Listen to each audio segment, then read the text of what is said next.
So as many of you know, the trend in the watch industry has been to go smaller. Recently, we've seen a slew of 36mm watches out there that I think a lot of people think are too small. Some people think they're not going small enough.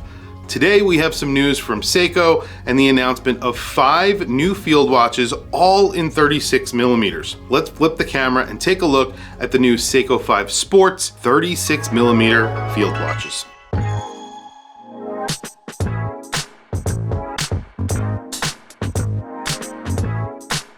When it comes to watch size, I'm not really a watch size snob. I wear watches that are going up to 46mm all the way down to 34mm in some cases, depending on the watch, of course. If it's a vintage watch, I think that's basically the right size for a vintage watch, between 34 and 36mm.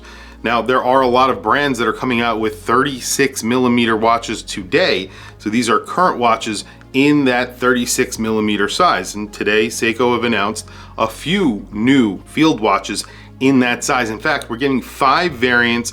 All 5 are field watches. All 5 have a day date at the 3 o'clock. All 5 get the 4R36, 100 meters of water resistance, stainless steel cases, hardlex crystals, and of course, LumiBrite on the indices and the hands. There are 2 different variants in this new 36mm field watch collection. There's the SRPJ81, the SRPJ83, and then the SRPJ85. All 3 of these watches have a dial layout with large Arabic numerals for the indices, and then inboard of that you have a 24-hour scale that basically is on the inside of those indices, so sort of a scale within a scale. This is a very typical field watch style. That SRPJ81 has a black dial with white accents. Then there is the SRPJ83 that has a tan dial, very reminiscent of the SNK03, one of the original Seiko 5 Sport field watches. Then there is the SRPJ85 that gets a black sand textured dial, and it also has faux patina indices and hands. So this is something that they have done with their larger models. I've actually featured those larger models here on my channel. This is probably my favorite out of the group. This is a really good looking field watch in my opinion. Then there are 2 other watches in the collection, so it's a total of 5 in the full collection. There's the SRPJ87 and the SRPJ89. Both have 60-minute or 60-second scales on the outer portion of the dial for the indices, and then inboard of that they have a 12-hour scale. So this is something that they also did with the 40mm versions of this watch as well. However, both have Sunburst dials here. The SRPJ87 is in a champagne color, and then you have the SRPJ89 that is in green. It's sort of like an emerald green, a really bright green, and of course that is Sunburst. Looks really good.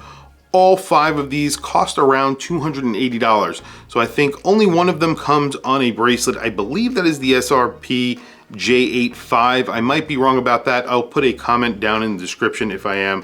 However, all of these are around 280 USD.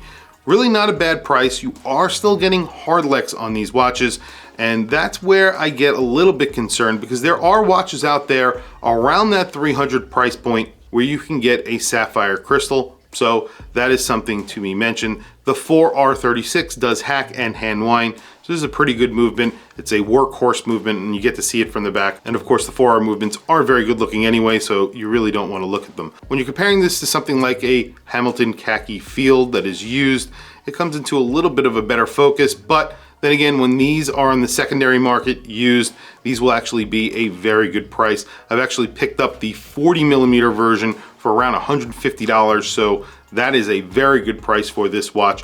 Very reliable, good looking field watch from Seiko. It will be well made. You really can't go wrong for around $150.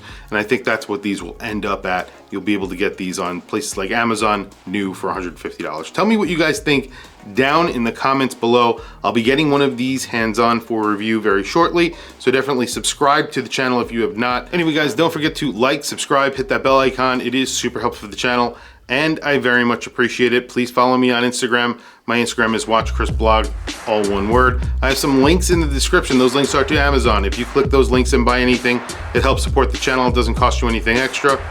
However, I very much appreciate it. Anyway, thank you for logging on. I'll catch you guys in the next video.